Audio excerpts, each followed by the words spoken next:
Bienvenidos sean a esa teleclínica del mes de la diabetes. Estamos conmemorando el mes de la diabetes y en relación a eso es que también vamos a hacer la presentación de esta teleclínica, que la hemos llamado Insulina y Glargina en INSAL a un año de iniciar su uso, porque vamos a hacer un poquito de evaluación, ¿verdad?, de cómo la hemos estado utilizando y cuáles son recomendaciones, ya que ha sido un medicamento prácticamente nuevo que incluso en el primer nivel se está utilizando. Entonces, algunos compañeros pueden tener ciertas dudas, ¿verdad? Y es mejor, pues, hacer énfasis en cómo mejorar el manejo. Ese día tenemos la participación del doctor Maynor Martínez Sosa, endocrinólogo del Ministerio de Salud, ¿verdad?, que muy gentilmente siempre está ahí para que el maestro, para ayudarnos, ¿verdad?, a compartir los conocimientos. Así que voy a dejar enseguida al doctor. Él nos va a presentar primero su ponencia, ¿verdad?, de cómo usar la insulina, y después vamos a hacer un conversatorio de lo que hemos encontrado de las diferentes combinaciones que se hacen en la insulina y la glargina y que las estamos utilizando actualmente para pues, precisar cuáles son algunas recomendaciones que tenemos que implementar en el mundo. Así que dejo con ustedes al doctor Maynor Martínez para la presentación. Gracias por la presentación, doctora Jarquín. Es un placer estar con todos ustedes. Gracias al Instituto de la Salud también por la invitación. Espero que sea de mucho interés y mucho provecho. El tema no es un tema nuevo, pero obviamente para nosotros que estamos a un año de tener insulina en nuestro bagaje de medicamentos, pues es muy importante analizar qué es lo que ha sucedido y también cómo refrescar conocimiento y fortalecer algunas áreas que son desafíos y oportunidades que tenemos para mejorar su uso. Del contenido un poco, generalidades sobre insulinas, que nunca está de más mencionar, de dónde proviene entonces la insulina glargina, aspectos importantes de la terapia con insulina, la optimización del manejo farmacológico, el manejo integral de la persona con diabetes mellitus, oportunidades de mejora en el manejo de estas personas, desafíos, algunos puntos claves. Y al finalizar, como bien dijo la doctora Jarquín, vamos a ver algunos datos ya nuestros de este año para también hacer algunos comentarios. Entre las generalidades, yo creo que esta foto es muy famosa, ¿verdad? Todo médico ha visto eso en el pregrado y luego quienes han estudiado especialidades relacionadas a la diabetes. Banting y Best fueron galardonados en 1923 con el Premio Nobel de Fisiología y Medicina. Varios médicos e investigadores científicos en ese entonces estaban ya con la espinita, con la cosquillita de que había algo a nivel pancreático que se relacionaba con la glucosa, que se relacionaba con el azúcar, que se relacionaba con la diabetes. Y fue Banting y Best quienes aislaron y purificaron la insulina y tuvieron el estudio más sólido, porque si han leído un poco de la historia, han visto un poco de polémica y pugna de que realmente si son ellos los que deberían haberse merecido este premio, pues aún los analistas actuales mencionan que por la solidez del estudio que ellos llevaron a cabo, sí, Banting y Best en el Laboratorio de Fisiología de McLeod, en Ontario, Canadá, aislaron y purificaron la insulina, que hasta la fecha pues, ha traído grandes beneficios y maravillas para el manejo de las personas con diabetes. En 1951, Frederick Sanger aclaró la secuencia de aminoácidos de la molécula de insulina. Es decir, que a pesar de allá por 1922-23 ya se tenía el conocimiento de la molécula, fue hasta el 51 donde ya se tiene la secuencia exacta de los aminoácidos de las dos cadenas.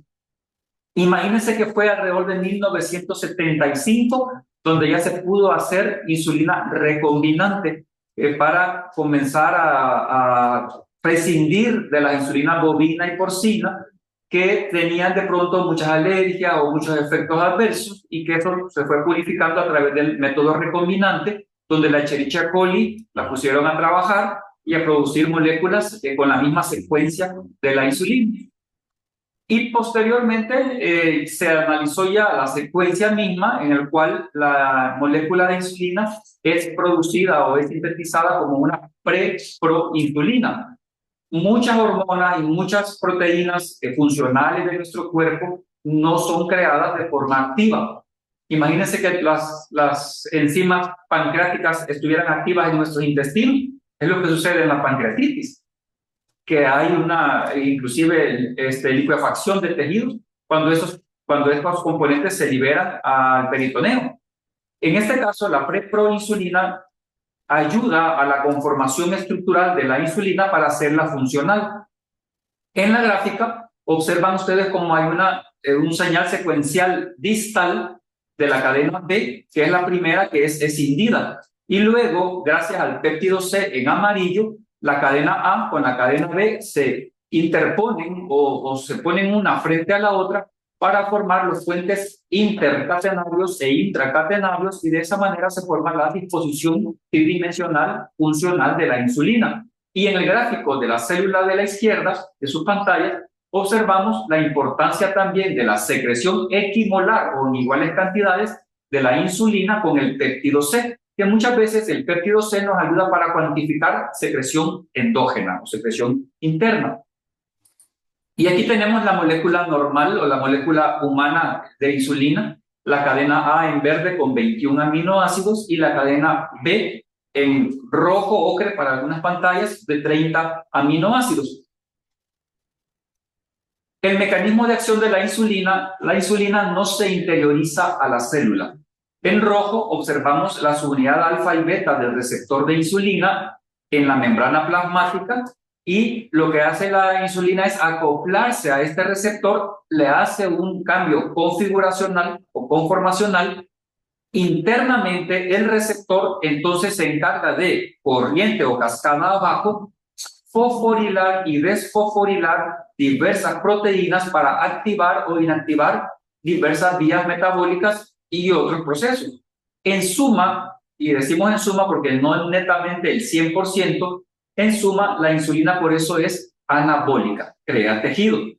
Consecuentemente también tiene la relación con la interiorización de la glucosa para el sustrato del uso de los carbohidratos predominantemente. Y es así como puede incidir en mitogénesis, en síntesis de proteínas, en síntesis de glucógeno, en el transporte de la glucosa. Es decir, que hay algunas acciones que a nivel, interiorizando ya la acción de la insulina, inclusive las hace a nivel nuclear.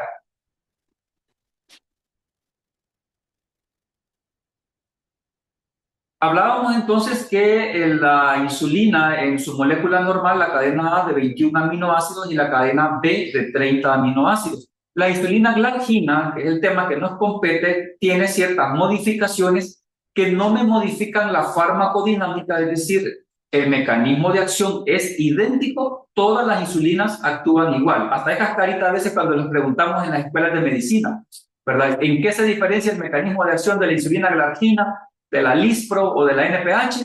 Y comienza a veces el estudiante a elucubrar en tal cosa, y uno dice, en nada. Todas las insulinas actúan igual. ¿Qué es lo que qué se diferencia o qué es lo que se hace diferente cuando modificamos la molécula? Farmacocinética. ¿Cómo se distribuye? ¿Cómo llegan los niveles séricos a un nivel estable? ¿Hay pico de acción o no? ¿Y cuánto dura? Y aquí tenemos en rosado, en la cadena A, vemos que hay una glicina. Es decir, que un aminoácido asparagina 21 es sustituido por glicina. Y en la cadena B, a nivel del carbono terminal, se adicionan, porque dijimos que es de 30 aminoácidos y esta tiene otros 2, se adicionan 2 argininas. Como recurso mnemotécnico, a veces se les pregunta, mire, y entonces, ¿cuáles son las modificaciones? Asparagina por glicina y 2 argininas. Y de eso proviene el nombre glargina, de glicina, GL, y argina, arginina, glargina, por esa modificación que hay. Igual también si se pone uno a revisar los nombres Lispro, Aspar, provienen de situaciones similares, pero glargina es la que nos compete. En este cuadro nos vamos a enfocar entonces en la inicio, pico máximo, duración y aspecto, que son las 4 columnas de su derecha, de la insulina glargina. Y en glargina, que es en la franja violeta de en medio, está la insulina glargina de 100, las biosimilares de 100 unidades por ml y la de 300 unidades por ml. Y tenemos que el inicio de acción de la insulina glargina es aproximadamente en 1 o 2 horas. Generalmente se describe sin pico de acción, aunque hay un discreto pico de acción y varía a veces de persona a persona. La duración puede ir entre 18 y 24 horas y el aspecto, que es importante recordárselo al paciente, claro, transparente, como agua, no es lechoso. El único el lechoso de las insulinas que estamos utilizando actualmente es la NPH o las que tengan combinaciones de NPH con alguna otra insulina. Luego tenemos la gráfica que nos hace la referencia de dónde está la insulina glargina, que en este caso la glargina se grafica en la línea gris y ustedes ven una especie de pico de acción, pero es porque en la primera franja están 24 horas y por eso se observa esa tendencia. Pero ustedes observen que la insulina glargina U300, la verde, es todavía más prolongada la acción. Sin embargo, no llegó a ser posible aplicarle a más de un periodo más de 24 horas. La glargina U300 también debemos aplicarla cada 24 horas. Las novedades que están sucediendo, actualmente no disponibles en el país, son la Icodec y la Efsitora, que son insulinas que ya se pueden aplicar semanal, como basal. Y tenemos allí la comparación en el verde claro de la insulina NPH y también la insulina regular, que no está graficada, pero que todavía el pico de acción y la vida media son más cortas. Y en este gráfico se ejemplifica cómo es que las insulinas tienen esas vidas medias tan diferentes.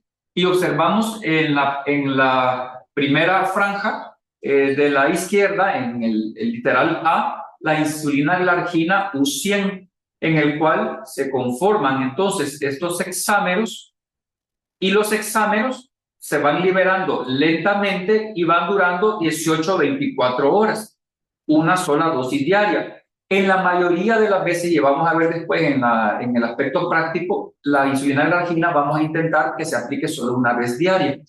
La glargina U300, que es la del medio con coloración verde, los hexámeros hacen una forma o especie más de conglomerados más estables, más compactos. Entonces es más difícil como de comenzar a escindirlos y para liberar las moléculas de insulina.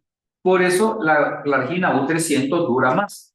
Y, por ejemplo, la insulina degludec es una insulina que ya tiene conformación también con zinc y fenol, y que hacen todavía más retardado su desconfiguración de esta conformación de hexámeros, que regularmente es la manera como se depositan. Y de esa manera se logra que dure más de las insulinas previas. Recordando siempre los sitios de aplicación de la insulina, en el cual tenemos que tomar en cuenta que el abdomen es de los sitios más estables, porque brazos, muslos, glúteos, depende muchas veces de actividad física y también de la complexión física, que a veces es más variable que a nivel abdominal, que en la mayoría de personas es un área como más estable y más homogénea. Sin embargo, para algunos pacientes que prefieren no aplicarse a nivel de abdomen, se les puede también dar la orientación de los otros sitios, como a nivel de la porción externa del brazo o de la cara externo-lateral del glúteo o de la parte externa superior de los muslos. Y recordar también, recomendarle al paciente la rotación en los sitios de aplicación.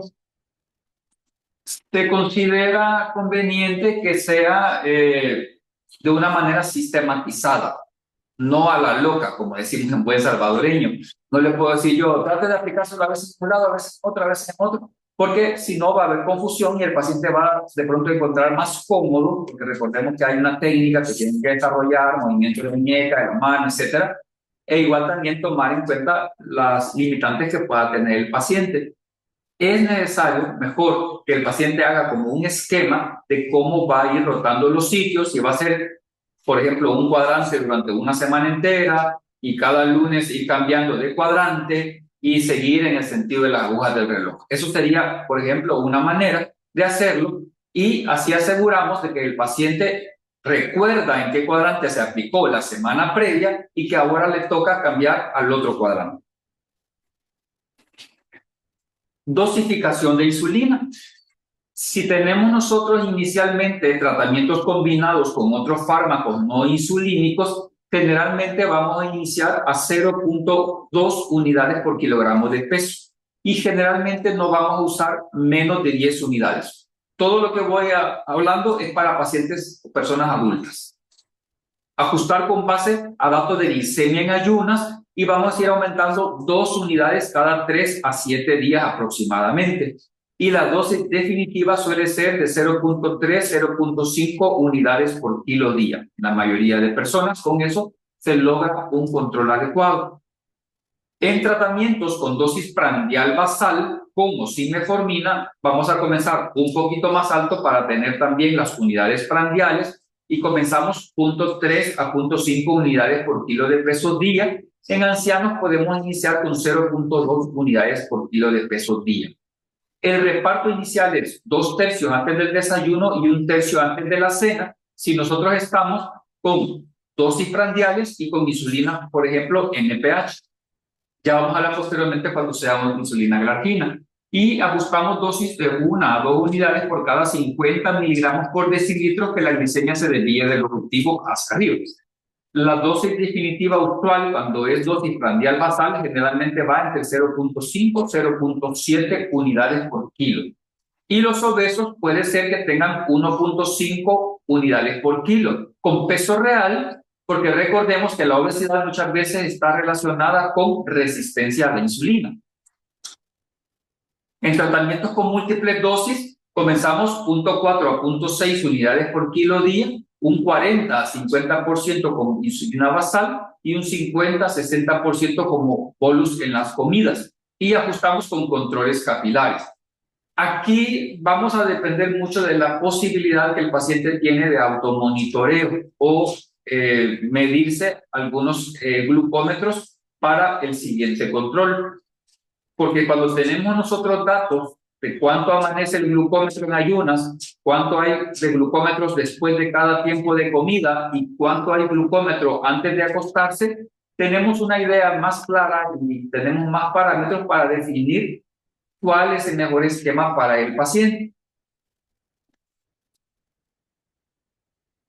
Uno de los esquemas iniciales más comunes es aplicar únicamente insulina basal.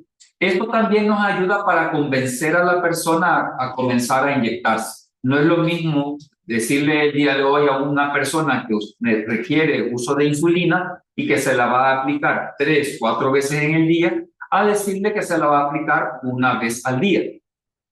Se trata de simular el patrón basal de secreción normal de insulina. Si es insulina NPH, la presentación del pico de reacción máxima va a ser entre las 4 y las 6 horas y su duración efectiva es de 12 horas.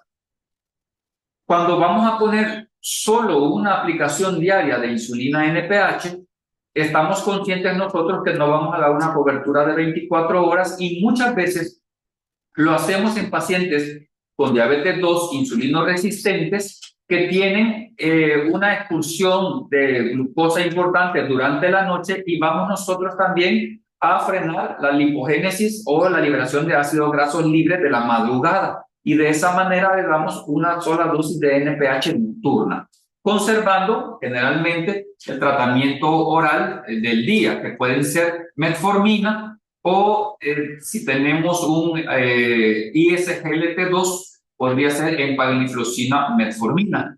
Excepcionalmente también podríamos considerar sulfonilureas si es la disponibilidad y si consideramos que así lo amerita.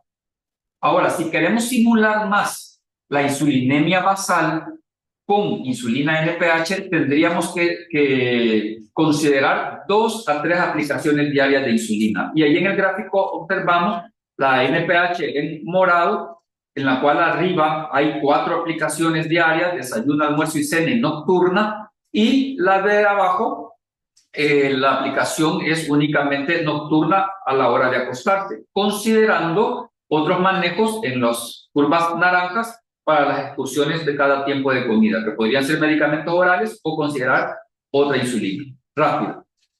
Y aquí tenemos entonces la insulinización basal. ¿Cómo vamos nosotros a hacer si tenemos pacientes con antidiabéticos orales y estamos considerando iniciar insulina basal? Continuamos con la misma dosis que tenga el paciente de metformina, de inhibidor de DFP4, que puede ser citalmitina, litagliptina, liragliptina, o análogos del GLP-1 o ISGLT2, que sí tenemos en el ministerio. Tenemos la empagliflozina, que la tenemos combinada con metformina, entonces continuaríamos las mismas dosis. Generalmente, entonces, se la prescribimos a aquellos pacientes que consideramos que se benefician de la insulina, en la mayoría de casos que están descompensados o no logran la meta con el ISGLT2 combinado con metformina, o pacientes que consideramos que podemos ajustar dosis de ISGLT2 metformina porque están bajando peso y estamos investigando qué es lo que sucede y preferimos dar el anabolismo, el efecto anabólico de la insulina. Si el paciente está con sulfonilurea, glinidas o tiolitazona, consideremos suspender, tal como dice la guía clínica, en la cual vamos nosotros a suspender la sulfonilurea para iniciar insulinización. Comenzamos generalmente con 10 unidades o 0.2 unidades por kilo. Podemos aplicar NPH o detemir, según el caso, antes de acostarse, glargina a cualquier hora, aunque por comodidad, cumplimiento y también porque algunas personas hacen el pico de acción que nos puede ayudar a frenar la liberación de ácidos grasos libres de la madrugada, generalmente se da nocturno. Y la de Gludex igual a cualquier hora. Ajustamos dosis de insulina según glicemia basal. Aumentamos la dosis de insulina cada 3 días siempre que no haya hipoglicemia. En 2 unidades cuando durante 3 días seguidos se superen las cifras objetivos y en 4 unidades cuando estas cifras superan inclusive los 180 miligramos por decilitro. Y disminuimos la dosis de insulina cada 3 a 5 días en 2 unidades de disminución cuando 2 a 3 días consecutivos la glicemia basal es menor del límite establecido preestablecido, en general 70 a 90. Si ustedes observan, las guías clínicas mencionan metas en ayunas de 70 a 130. Entonces hay que valorar también de cuánto fue la glicemia inicial cuando iniciamos la insulina. Porque si tuvimos una reducción bastante brusca, tendríamos nosotros, aunque esté en 120 o en 130, considerar disminuir la dosis. En hipoglicemias, disminuir dosis 4 unidades o 10% de la dosis de insulina basal. Recordemos que toda hipoglicemia implica investigación. No es lo mismo alguien que me diga que tiene episodio de hipoglicemia asintomático, que es grave, o muy sintomático, principalmente el neuroglucopénico, que es grave. A que alguien me diga que son síntomas adrenérgicos. Los adrenérgicos quiere decir que el cuerpo avisa y que le avisa antes de llegar a lo neurológico. Pero si no me avisa, esto es una alarma, porque son los pacientes que de pronto desmayados los llevan a la emergencia porque no les avisaba el cuerpo que estaban en hipoglicemia. Porque a veces la gente ve como beneficio que le dice, mire doctor, me salió el low, pero yo no sentí nada, así que no se preocupe. Claro que me preocupo, porque le está saliendo low, le está saliendo bajo, pero a usted su cuerpo no le avisa. O igual también cuando nos dicen que no tuvieron síntomas adrenérgicos, palpitaciones, temblor, palpitación o inquietud, y de una vez tuvieron síntomas neuroglucopénicos. Tendencia a la letargia o a la somnolencia, mareos, peor aún, lipotimia, sin haber pasado por síntomas adrenérgicos. Insulina combinada con fármacos no insulínicos. Se decide cuando se anticipa descompensación con la suspensión abrupta de fármacos no insulínicos actuales. Y también cuando el paciente no acepta un esquema de insulina con múltiples dosis necesarias. Generalmente se utiliza un esquema basal de insulina. Si un paciente tiene glibenclamida o glimepirida con insulina, hay que justificar por qué se decidió dejarlo así, porque eso tendría que ser lo inusual. Y en nuestro medio sucede algunas veces porque el paciente no acepta múltiples dosis diarias de insulina o porque no tenemos otra opción de antidiabético oral. Se recomienda mantener metformina, mantener inhibidor de DPP-4, agonistas del GLP-1 y o ISGLP-2 y valorar suspender pioglitazona, y en caso de mantener sulfonilurea se recomienda disminuir su dosis. Mucho cuidado porque la sulfonilurea sabemos que tiene un efecto muy bueno, pero puede ser brusco y con el uso de insulina se puede potenciar. Basal Plus. Basal Plus consiste en la adición progresiva de dosis de insulina prandial, comenzando con aquella ingesta que mayor repercusión tenga en la glucosa postprandial. ¿A qué se refiere? A que le doy una dosis y un tipo de insulina basal, pero hay algún tiempo de comida detectado que me está descompensando más al paciente. ¿Cuándo estaría indicado considerar un Basal Plus? Cuando nosotros vemos en la consulta a un paciente con glucosa en ayuno, glucosa 2 horas postprandial, hemoglobina glicosilada, y vemos glicosilada 8.1, no está en la meta. Glucosa en ayuno 106. Glucosa 2 horas después de comer 206. Entonces uno dice, se elevó 100 y es probable, si tenemos automonitoreo, que está sucediendo frecuentemente en ese tiempo de comida. Si nosotros tenemos automonitoreo y el paciente puede medirse en otros tiempos y vemos que no afecta tanto en el almuerzo, no afecta tanto en la cena, solo en el desayuno, ahí tenemos la opción del Basal Plus, es decir, agregarle ese plus en el tiempo de comida que más está afectando, pero que no podríamos nosotros simplemente subir la basal porque la meta en ayuna o antes de acostarse o a media tarde ya está adecuada y podemos provocar hipoglicemia. Y por eso la gráfica de abajo hace la verde, la línea verde estable del análogo de insulina prolongada y la curva en rojo donde se decidió dar el plus,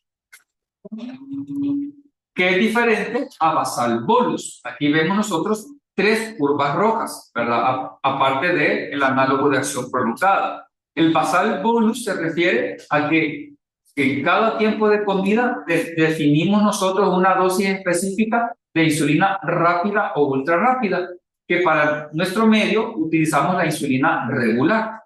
Damos dosis predesayuno, dosis prealmuerzo, dosis precena, insulina regular, y damos la análoga de acción prolongada como insulina glargina, en este caso, para darle al paciente la insulinemia basal.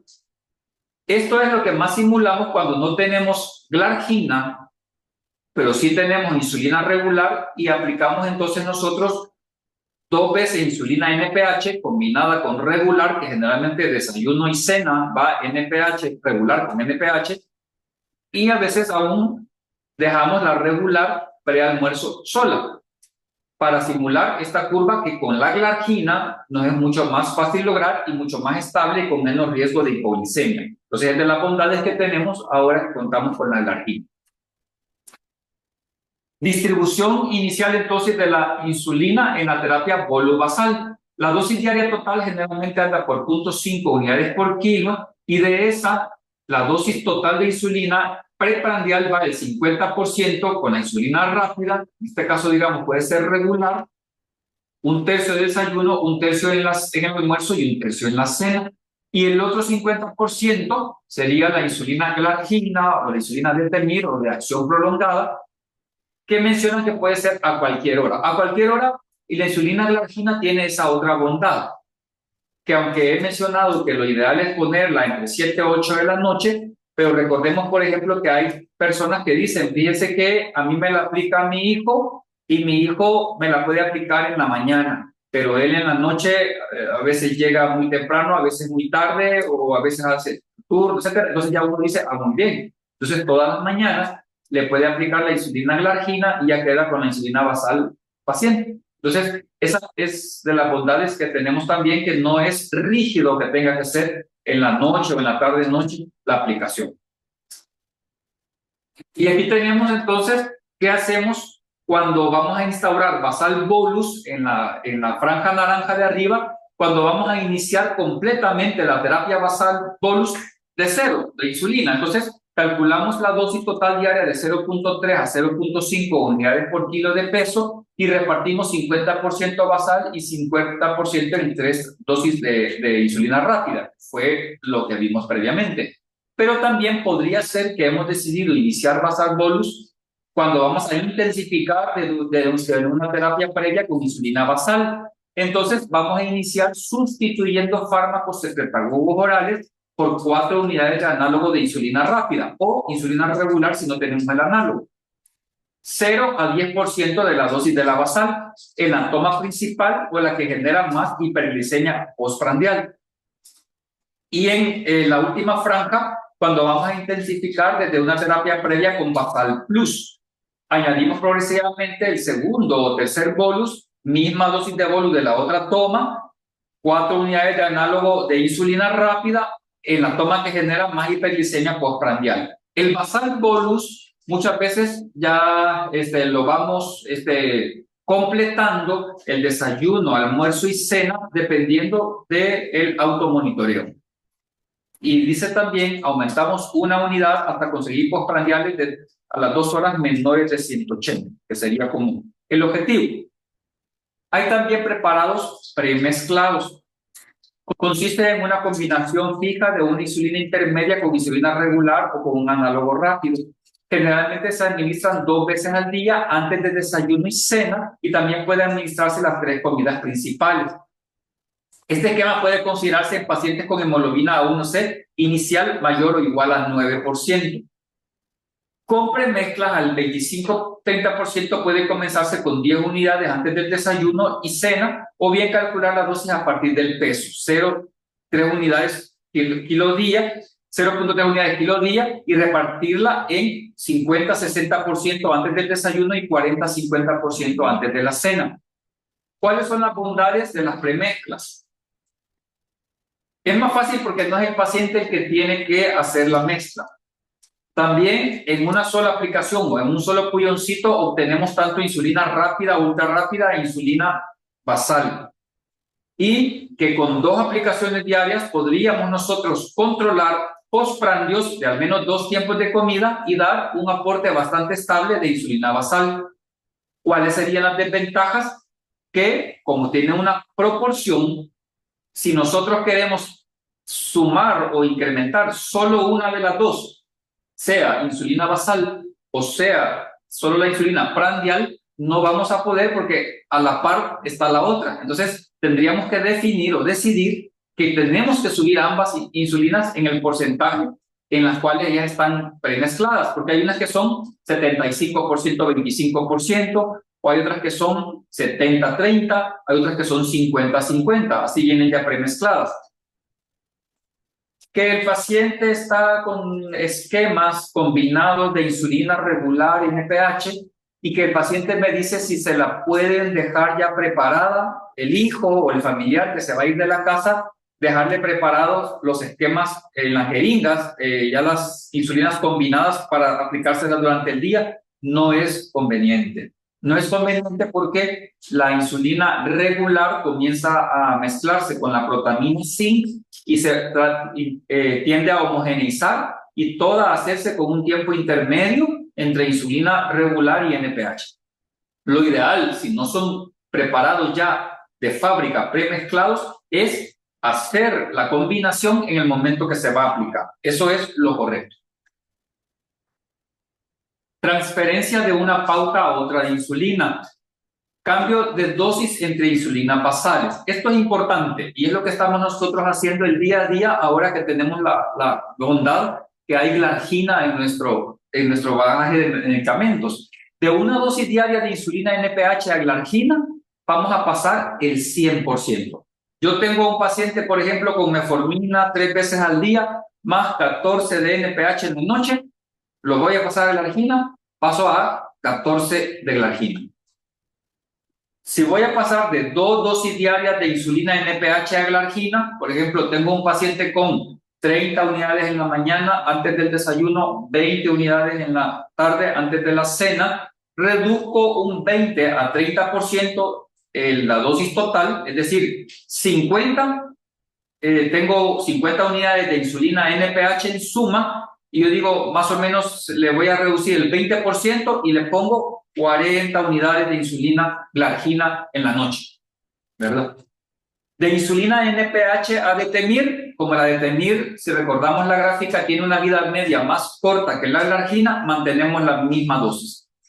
De insulina glargina U100 a la insulina glargina U300 al 100%. Tengo 30 unidades de glargina en la noche, U100 la paso a 30 unidades de glargina U300 y es probable que después voy a incrementar un 10-18% esas unidades, 34, por ejemplo, de U300. Pero lo que más me interesa que pongamos énfasis es cuando cambiamos de NPH una sola dosis a glargina, que es al 100%, y cuando cambiamos de 2 dosis de NPH a glargina, que vamos a reducir la dosis total en un 20-30%. Cambio de una dosis de insulina basal a 2 dosis de insulina premezclada, en general se mantendrá la dosis total repartiendo 2/3 en el momento que ya se le estaba inyectando y 1/3 a las 12 horas. Esto generalmente se hace cuando tenemos la oportunidad de tener insulina premezclada y el paciente tiene adecuada nivel de glucosa en ayunas o a media tarde o en la noche, pero con elevaciones postprandiales discretas. Y uno dice, bien, hago mejor el cambio a 2 dosis o 2 aplicaciones de insulina premezclada. Ajustamos dosis en función de automonitoreo y si sospechamos hipoglucemia, reducimos dosis al total un 10%. La sospecha de hipoglucemia, según nos dice la tríada de Whipple, lo ideal es confirmarla, ¿verdad? Tenemos los síntomas de la diabetes, de la hipoglucemia, lo corroboramos con el glucómetro y mejora al comer algo. Cambio de 2 dosis de premezcla a bolus basal con glargina de temido de Gludec. Disminuimos la dosis total previa de la fracción NPH de la mezcla en el 20-30% que se administrará como análogo lento. Y repartimos la dosis de insulina rápida o ultra rápida en las 3 comidas y ajustamos posteriormente. Es como que tuviésemos a un paciente con 6 de regular con 30 de NPH en la mañana y 6 con 20 de NPH por la tarde. Sumamos nada más la NPH de la mañana 30 con la de la tarde 20, 50. Y de eso vamos a disminuimos el 20-30% y le vamos a entonces aplicar eso de glargina, más o menos, si teníamos 50, unos 40 de glargina.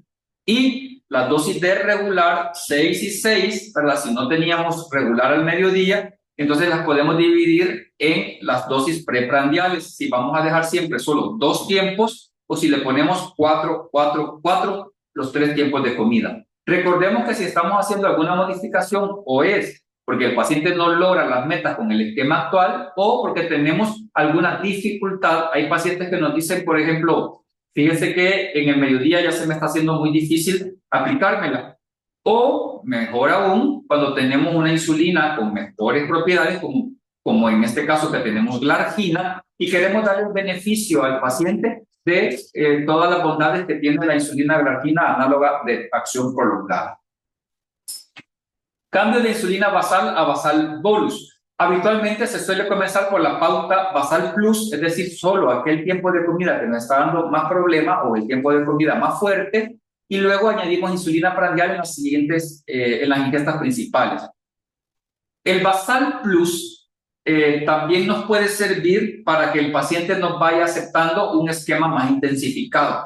Cuando nosotros tenemos, por ejemplo, un paciente con 30 unidades de glargina, nos amanece con 96 la glucosa, pero cada vez que come anda cercano a 200, uno dice, ¿cómo hago para decirle al paciente que necesitamos 3 aplicaciones de insulina rápida durante el día en cada tiempo de comida y la insulina glargina continuar?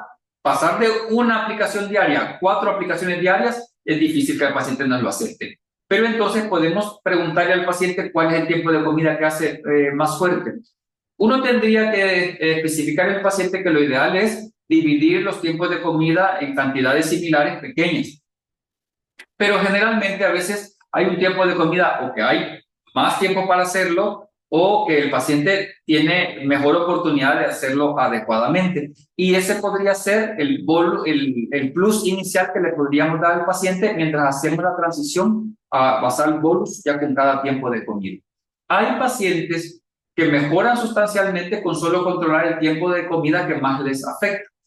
Y no es necesario que todos pasen las 4 aplicaciones diarias de insulina.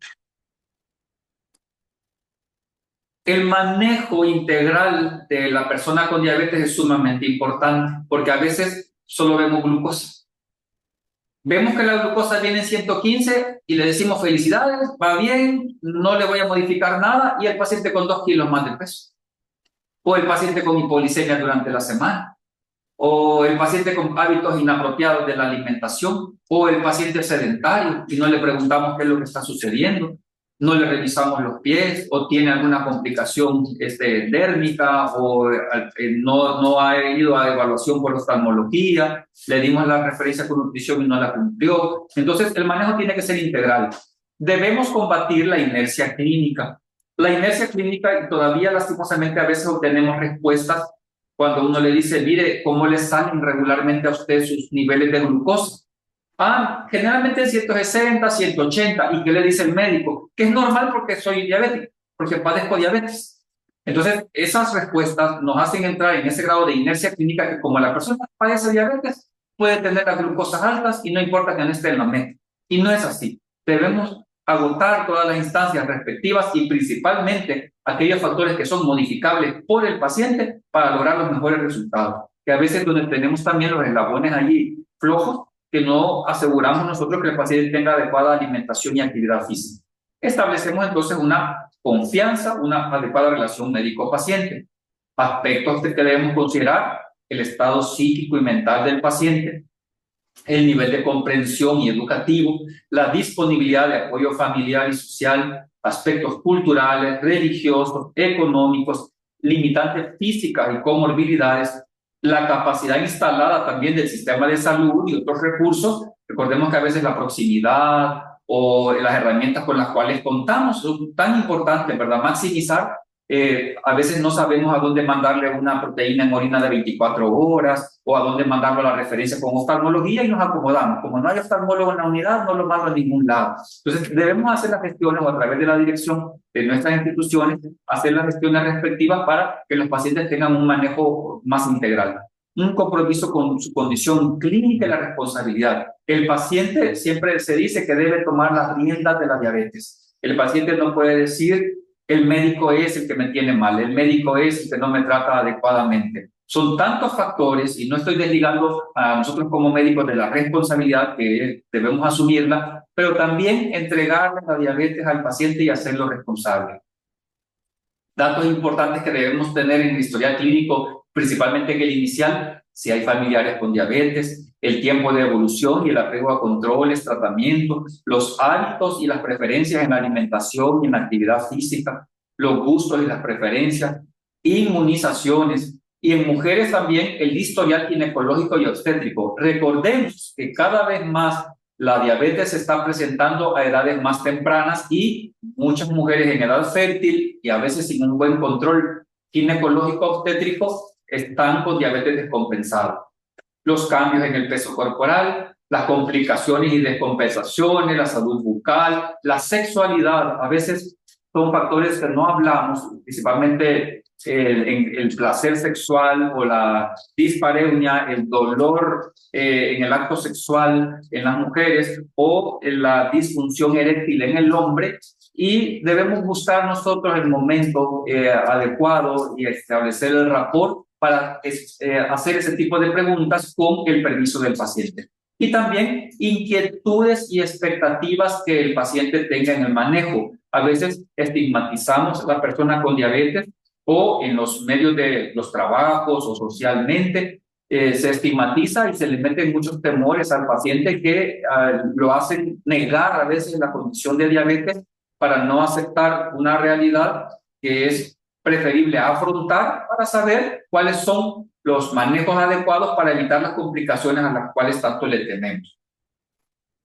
Esto como el manejo holístico integral que ponen los estándares de cuidado de la diabetes 2025, que hacen como una un bosquejo de todos aquellos aspectos que tenemos que considerar. Es decir, el paciente debe tener metas individualizadas tomando en cuenta cada uno de estos aspectos y cada vez más reforzar que debemos evitar la teoría o el abordaje glucocéntrico en el cual solo nos importa el nivel de azúcar o el nivel de glucosa y sin tomar en cuenta los otros parámetros que también están implicados en las morbilidades y mortalidades de nuestros pacientes. ¿Cuáles serían como oportunidades de mejora? Ese análisis de hábitos de vida, la alimentación, la actividad física, el autocuido, revisar la técnica de aplicación de la insulina del paciente, revisar los sitios de aplicación de la insulina, capacitar profesionales de salud, educadores en diabetes.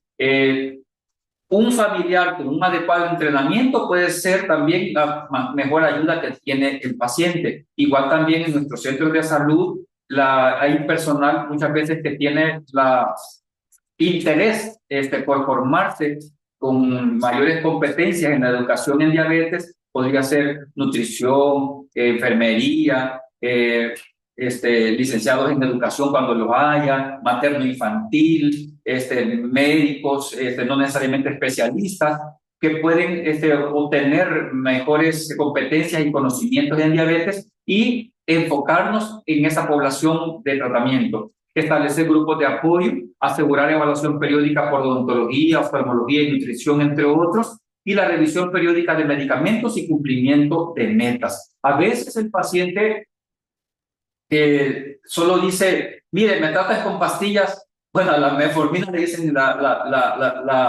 metmorfina, o si no, dicen la pastilla chiquita, la pastilla grande. Ahora, con la insulina glargina, debemos ser muy cuidadosos porque también el paciente dice, no, la lechosa o la otra, la clarita. Ajá, pero ¿cuál se está aplicando? Me pongo 20 de la clarita.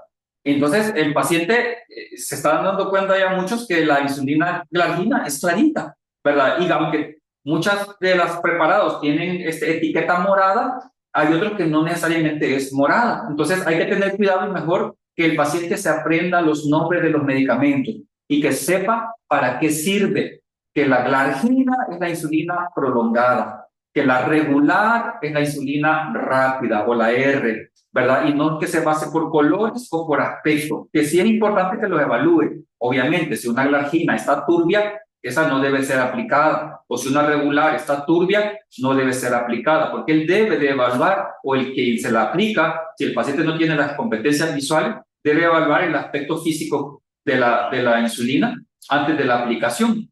Igual también aspectos pequeños, como por ejemplo que el almacenamiento de la insulina glargina con respecto a las temperaturas es diferente. La que está en uso puede ser mantenerse a temperatura ambiente y no necesariamente mantener refrigerada. Pero si al paciente le dan 2 o 3 frascos en la farmacia, tiene que guardar en la refrigeradora, en la parte que no congela, las insulinas que no van a estar en uso.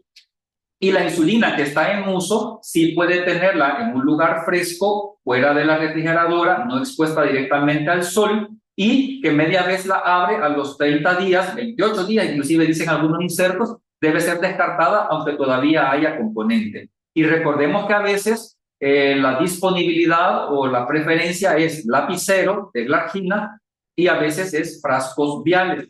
Entonces, no también podemos orientar o decirle al paciente la insulina del lapicero, porque la misma puede venir en viales y hacernos esa confusión.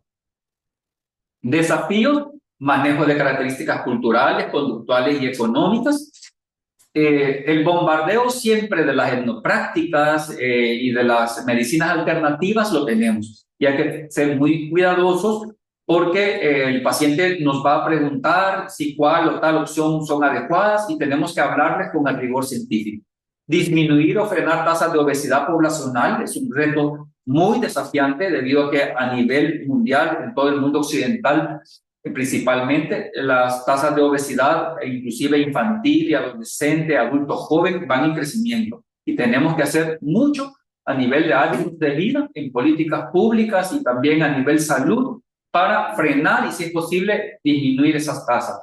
Fortalecer conocimientos y habilidades clínicas en manejo de diabetes por personal de salud. No nos cansemos de formarnos y de formar a nuestros comunidad de empleados y también a los pacientitos y a sus familiares. Siempre que tengamos la oportunidad debemos de hacer esta intervención. A veces uno dice, si el paciente ya tiene 8 años de aplicarse la insulina, no creo que no se la pueda aplicar. No, nos llevamos sorpresas, créanme. Entonces es necesario repasar, ¿verdad?, aquellos conceptos que pensamos nosotros que están ya bien cimentados, porque muchas veces han habido déficit o desconocimiento que se han reproducido hasta de un familiar a otro, cuando le dijo, no me enseñe cómo poner insulina porque mi hijo se la pone y él me la va a poner, y el hijo no se la aplicaba bien, ¿verdad? Entonces hay que ser muy cuidadosos. También la formación de profesionales multidisciplinarios, no solo en el enfoque médico, sino que todo el personal deberíamos estar involucrados, conscientes, y hacer la abogacía también por la lucha contra la diabetes.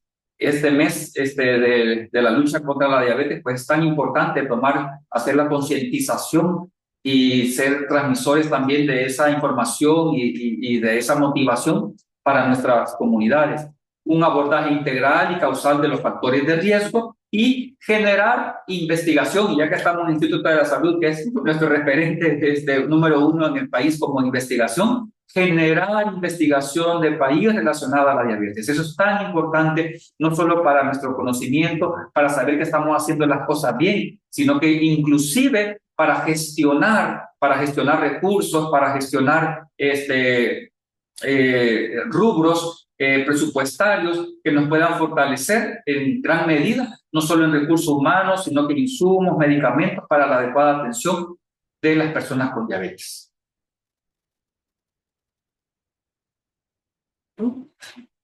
La última de los puntos clave, que no sé si usted quiere, no nos corre, ¿verdad? No. Pero bueno, también teníamos los puntos claves. Sí, en los puntos claves, ya para finalizar esta presentación inicial, que la insulina constituye un tratamiento muy eficaz y accesible.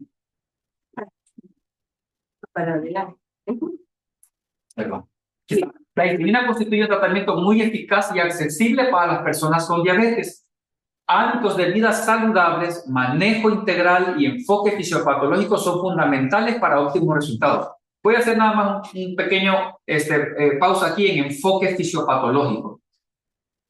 Yo no puedo, por ejemplo, considerar que la primera opción de tratamiento de una persona delicada y que está perdiendo peso y que con diagnóstico de diabetes sea sulfonilurea. Igual también, yo no le puedo seguir subiendo la insulina a una persona que cada vez que viene a mi consulta viene con más peso y ya está obesa. Entonces, la fisiopatología es tan importante, y porque esto nos define también el tipo de tratamiento que yo voy a hacer y también qué áreas son las que tengo que reforzar. Hay pacientes, y sucede en pacientes que han comenzado con tratamientos de insulina, que dicen, mire, vengo a que me agregue más insulina, porque ahora me salió de 180, de 220. Pero cuando vemos hábitos, cuando vemos actividad física, cuando vemos alimentación, estamos mal. Entonces hay que ser muy cuidadosos. El efecto adverso más temido es la hipoglicemia, y esto debemos anticiparlo y explicarlo. Todas personas que iniciamos insulina debemos explicárselo, porque hay pacientes que los convencimos, se motivaron, iniciaron el tratamiento con insulina y al siguiente consulta llegan y dicen, la suspendí, nunca más me voy a poner eso. Me dio un episodio que casi me muero, que era así, asá, y nadie me había explicado que me podía dar eso. Entonces hay que ser muy cuidadosos y explicarle en qué consiste la hipoglicemia, cómo reconocerla, cómo tratarla, y que son situaciones que pueden pasar, pero que tampoco eso nos va a impedir que ajustemos un esquema adecuado y minimizar ese riesgo. La ganancia de peso es un problema en pacientes con dosis altas. El automonitoreo y el seguimiento son fundamentales para el éxito. El médico tiene un rol fundamental para el abordaje educacional y para la aceptación por parte del paciente, y deben abordarse la desinformación y los tabúes relacionados. Donde haya posibilidad inclusive de establecer grupos de apoyo, sé que en muchas instituciones tienen grupos de diabetes o grupos de enfermedades crónicas, esos son fundamentales. Igual también el apoyo de la familia, para involucrar, y a veces el paciente o la persona dice, mire, ¿cómo debo comer yo en la casa? Y uno le dice, pues si todos lo acompañan en su casa, mejor aún, porque la dieta de la persona con diabetes prácticamente es la dieta que todos deberíamos tener. Y el beneficio lo obtendríamos. Más aún, si en su casa son familiares consanguíneos, tienen el riesgo por heredabilidad también de los factores que no son modificables. Esos son los puntos claves de la presentación y vamos entonces con la doctora Jarquín a hacer algunos comentarios con respecto a cómo ha estado la insulina glargina en nuestro país. Sí, doctor, pero quizá antes de mostrar unos datos, uno se queda pensando, ¿verdad? Es que como son tantos factores que tenemos que analizar con los pacientes para tratar de mantenerlos en buen control, todos tendríamos que tomar en cuenta que para ver a un paciente cuando llega por su control por diabetes, es necesario revisar, como usted dice, cómo he venido con él en las veces anteriores, porque precisamente el peso es uno de los parámetros que vamos a tener que ir nosotros evaluando, ¿verdad?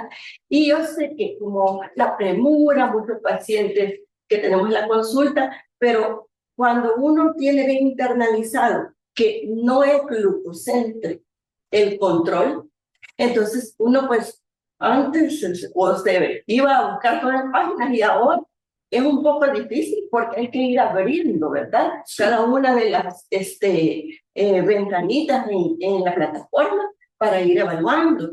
Pero por todo eso hay que tener en cuenta que peso, lípidos, ¿verdad? El estado renal, todo eso es importante porque usted dice, hay que hacer una evaluación fisiopatológica de lo que está pasando con el paciente, ¿verdad?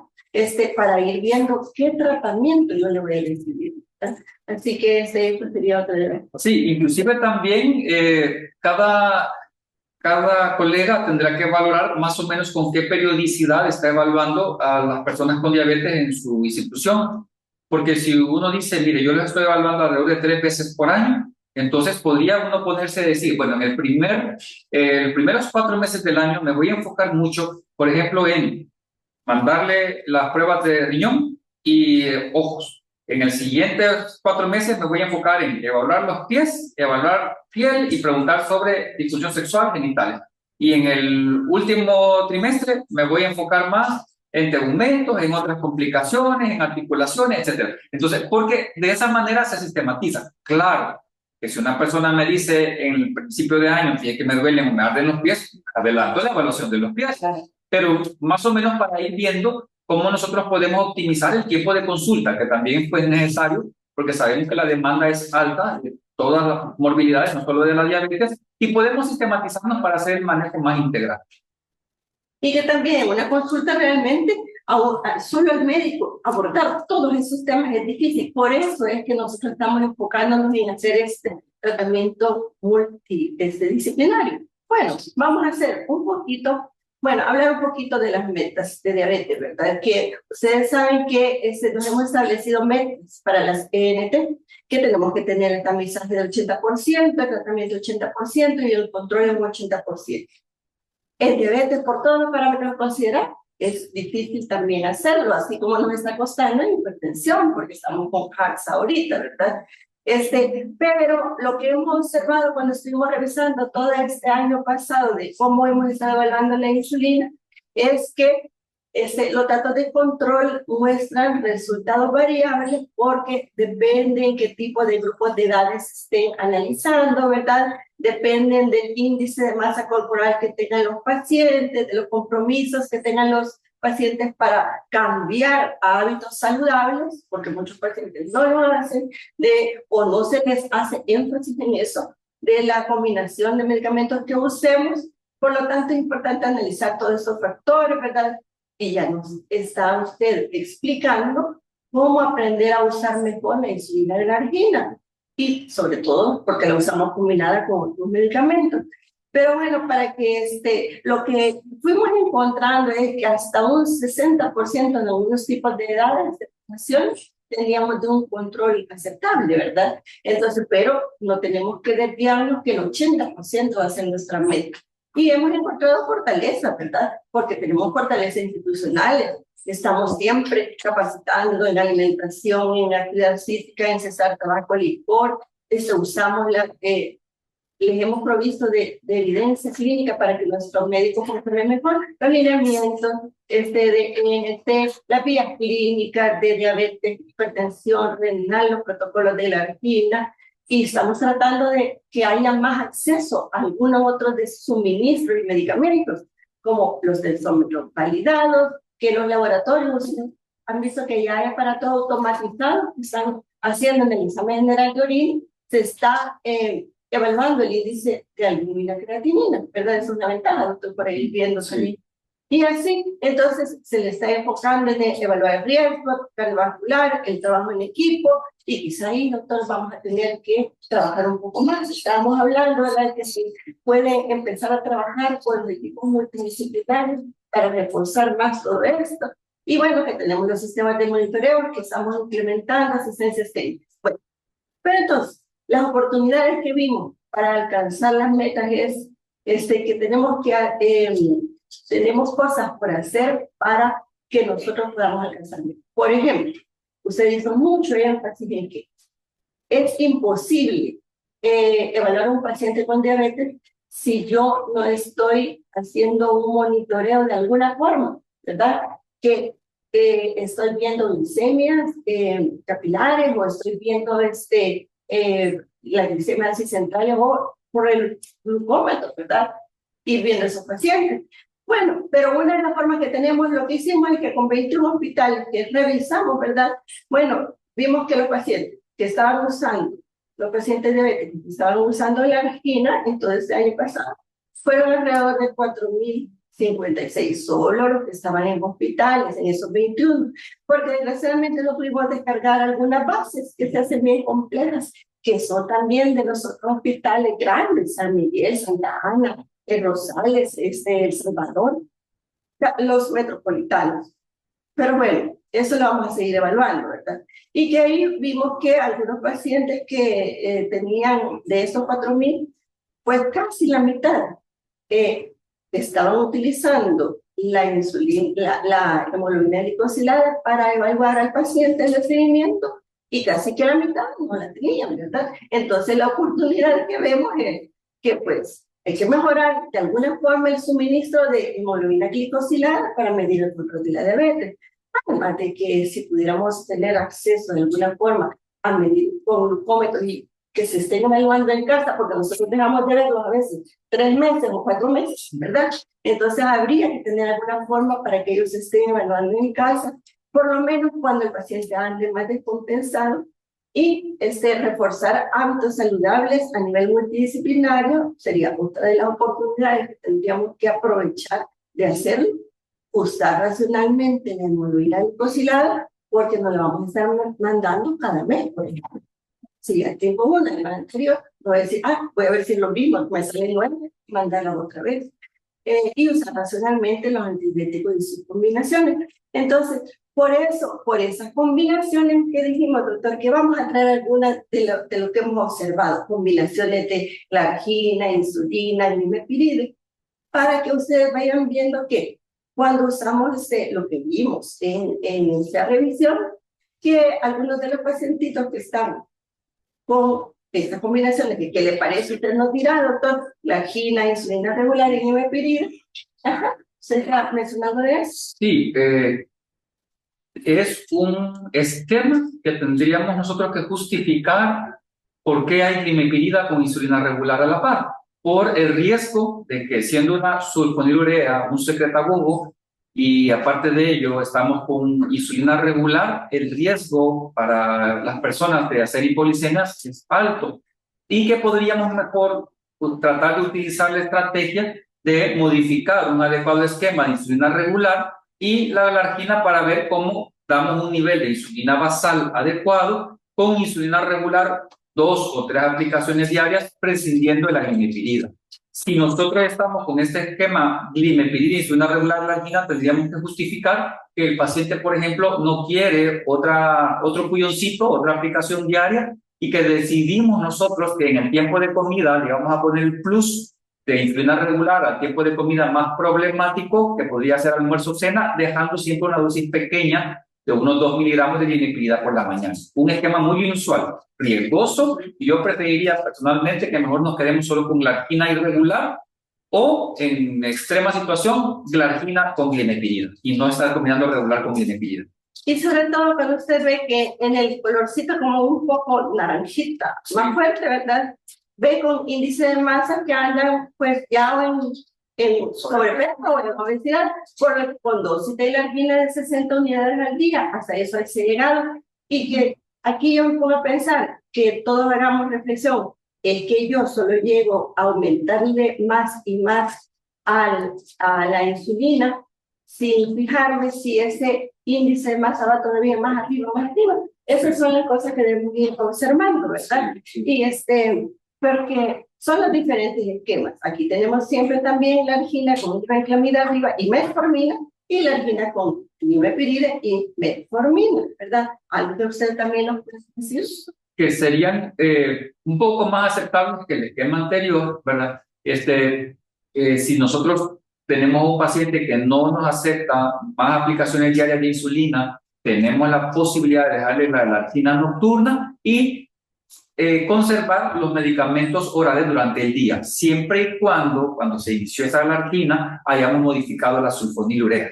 Dejar una sulfonilurea plena, dosis de 8 miligramos de glimeprida o 10 miligramos de glimenclamida en el día, más la glargina, más la metformina, es un tanto arriesgado. Si nosotros nos hemos definido por estos esquemas, tendríamos que tener dosis menores de sulfonilurea, podrían ser dosis plenas de metformina y la glargina ajustarla según el requerimiento basal.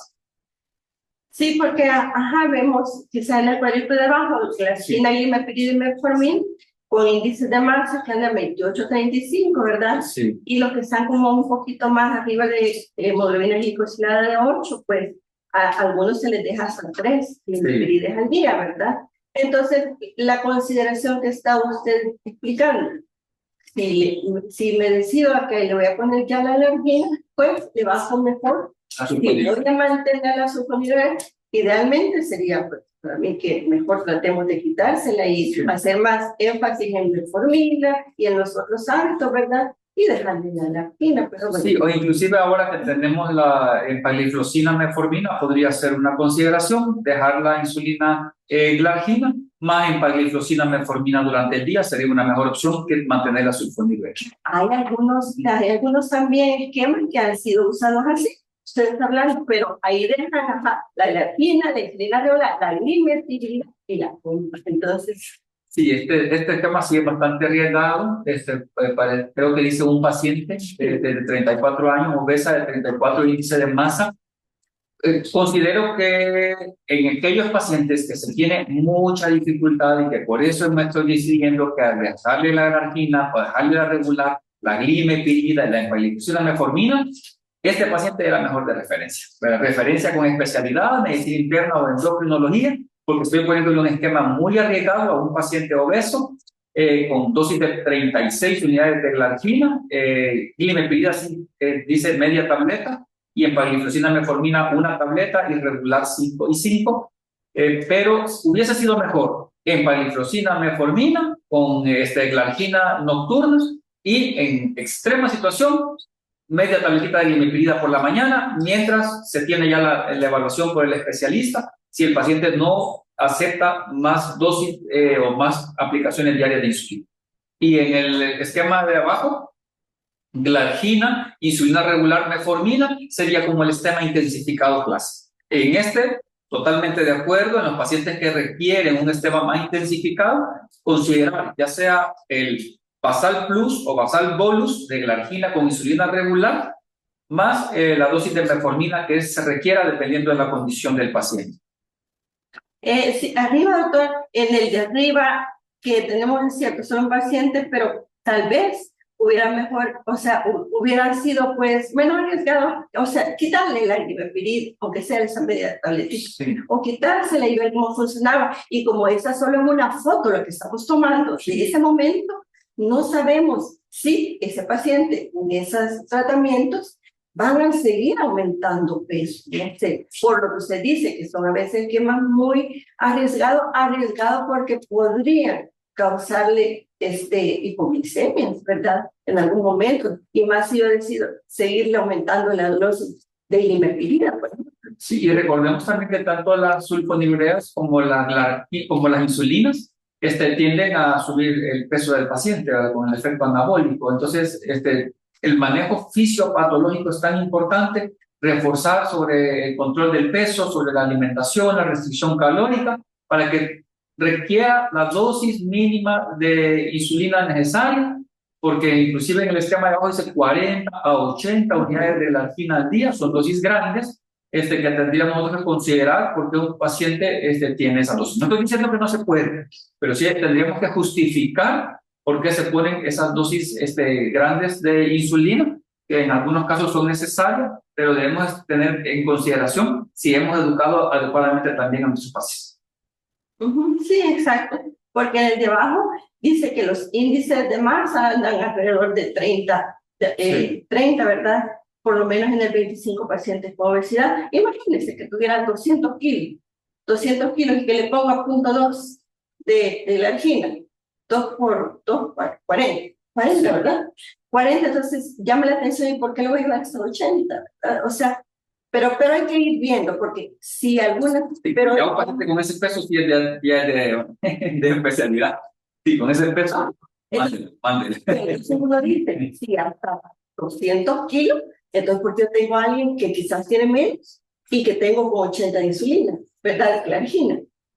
Llama la atención y que encima de todo eso está con hemoglobina de 8. Entonces, pues, estos pacientes son de especialidad, ¿verdad?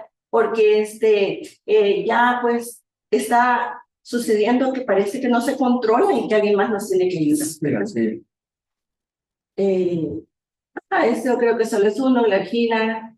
Eso ya lo comentamos, ¿verdad? Sí, que también sería una buena opción, pero igual también glargina basal, regular, plus o bonus, y empagliflozina metformina, que nos va a dar más un manejo fisiopatológico también sobre la insulinoresistencia, glucosuria y la protección cardiovascular, que es bastante adecuado.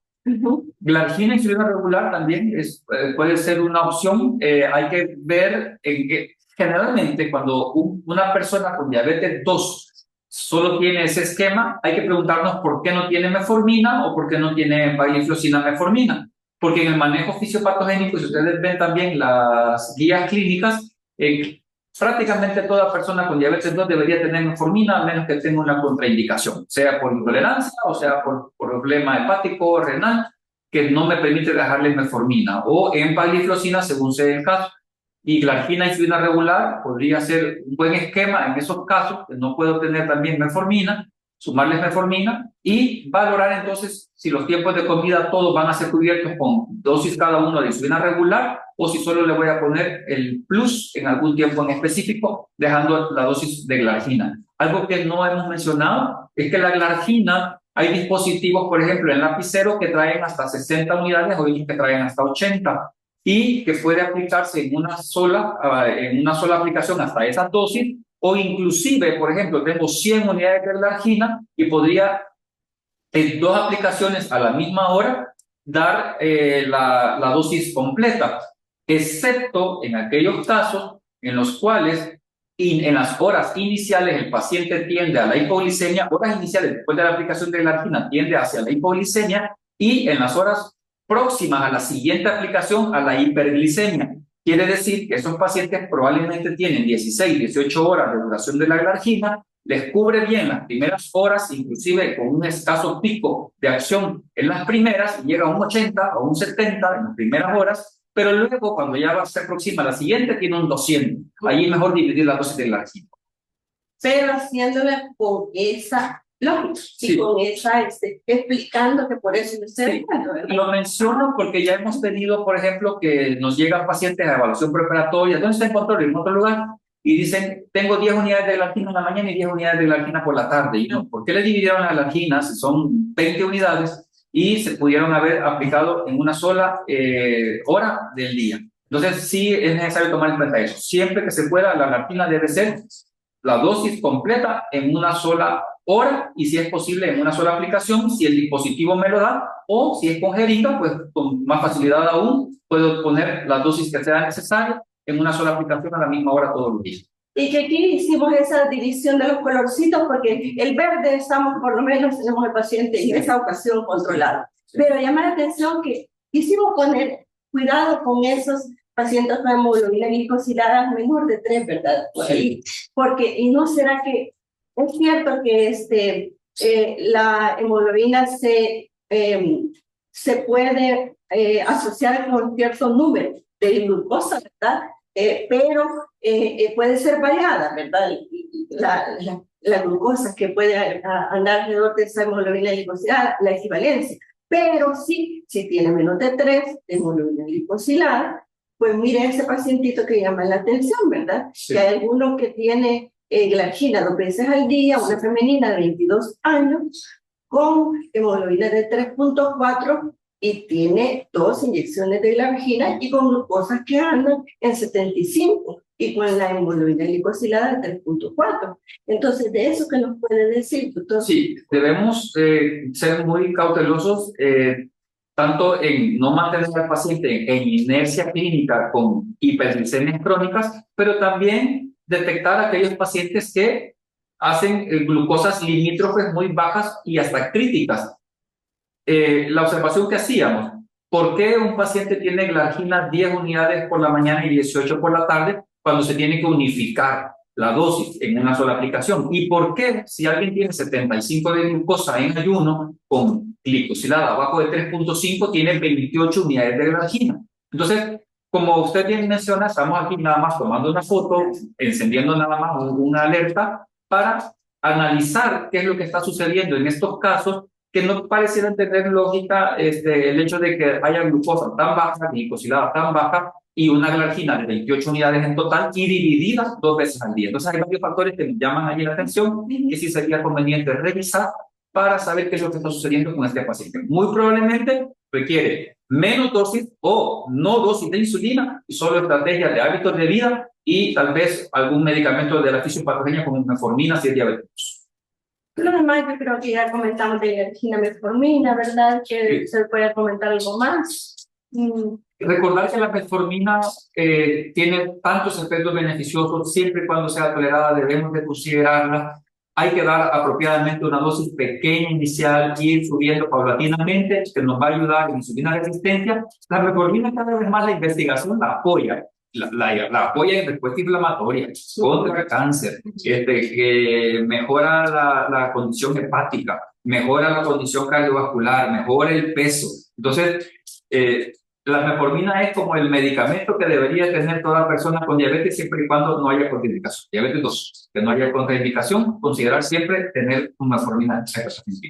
Y bueno, y los últimos que tenemos aquí, pues el tratamiento con glargina, EMPA y metformina, ¿verdad? Y abajo también los que solo tienen glargina, que prácticamente estos pacientes eran muchos y que muchos de ellos eran renales. Y entonces por eso los habían dejado aparecer con glargina. Llama la atención que se usan dosis hasta de 70 y que siguen con hemoglobina glicosilada de 8, ¿verdad?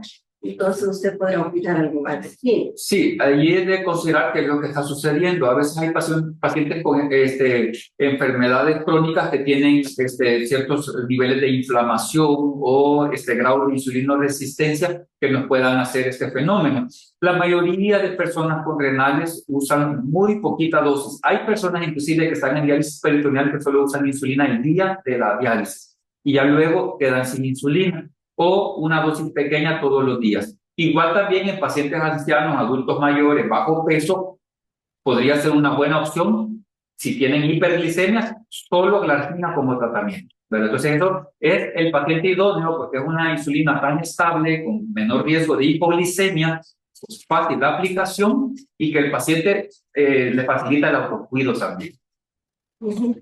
Sí, estoy de nuevo que solo con glargina me atención a un pacientito de 14 años con glargina 10 cada día y que también está en el rango de hemoglobina glicosilada de menos de 3.5, ¿verdad? No sabemos si ese pacientito era diabético tipo 1 desde pequeño y ya es referido de, no sé, del BLU, no sé, Pero hay que evaluar todo eso porque muchos de ellos hacen lo que usted dice, que pierden esa protección de hacer los síntomas de veneno. Sí. Y entonces hay que evaluarlos porque podría estar así hipoglicemia, ¿verdad? Creo que esa era la última lámina, sí. Entonces, realmente, doctor, lo que cuando nosotros, no sé si alguno de los colegas que tienen alguna pregunta o alguien quiere levantar la mano, pero como yo siento que siempre es tan complejo todo lo que hay alrededor del control de la diabetes, pues sería muy bonito que un día podríamos hacer ese tipo de interconsultas bien activas, ¿verdad? Entre los colegas que tienen dudas de primer nivel y pues los especialistas, para que así podríamos llegar a una mejor atención del paciente. Sí. Esta plataforma, ¿verdad? Y estos mecanismos también de difusión de conocimiento, de compartir experiencias, son tan importantes porque también podemos llegar a lugares que a veces es difícil que los colegas vengan a una reunión y a través de la telemedicina nosotros podemos también hacer capacitaciones e igual también colaborar con la telemedicina en la interconsulta. Yo creo que todo esto va creciendo y nos va a fortalecer en esta interacción que debemos tener entre las especialidades, entre los hospitales, entre los otros niveles de atención, para asegurar que nuestro paciente se trate oportunamente y principalmente prevenir las complicaciones. No es el objetivo de los hospitales recibir los pacientes con las complicaciones a tratar. Es preferible que la población, no solo de la diabetes, sino que de todas las enfermedades crónicas, se trate del nivel preventivo como prioridad. Y tal vez una pregunta que se realiza, ¿cómo manejar la polifagia por causa de la insulina o la sulfonilurea? ¿Cuáles son entre los medicamentos que nos pueden ayudar o las estrategias que nos pueden ayudar a sensibilizar los tejidos? ¿Por qué da la polifagia? Es un desbalance hormonal, la grelina, leptina, unas hormonas que tienen que ver con el apetito y la saciedad, pero que es importante, ¿verdad? La insulinoresistencia me puede hacer que el paciente tenga también más avidez hacia la alimentación. Entonces me dicen, ¿cómo puedo hacer? Si tengo insulina alta, ¿cómo le puedo bajar yo esa dosis de insulina al paciente? Eso es lo que tengo que buscar. La estrategia para, ya tengo con 110 unidades de insulina, ¿cómo puedo hacer? Disminución de peso, restricción calórica, actividad física. Estrategias como, por ejemplo, comer más alimentos con fibra, alimentos, verduras verdes, me pueden dar más saciedad en el paciente. Y yo a veces le digo al paciente, un pan con queso le puede llenar casi igual que un pepino en rodajas o que una ensaladita, ¿verdad? Entonces, el grado no sabe igual. Yo sé que el sabor es diferente y a veces la gente dice, viene más rico el pan dulce, etc. Pero que es importante lograr la saciedad, la motivación y el convencimiento que me quiero cuidar. Pero también no aguantar hambre. No es necesario aguantar hambre, sino que buscar aquellas estrategias que me pueden hacer tener saciedad sin necesidad de tener un aporte calórico grande. Esa puede ser una estrategia. Sí. Bueno, pero no hay otra pregunta en el chat, así que yo creo que ha sido muy buenísima esta charla que hemos tenido y esta conferencia, así que siempre agradeciéndole al doctor y al Instituto Nacional de Salud y a todos los que nos han acompañado. Gracias por acompañarnos y por estar siempre presentes. Gracias. Gracias. Feliz tarde.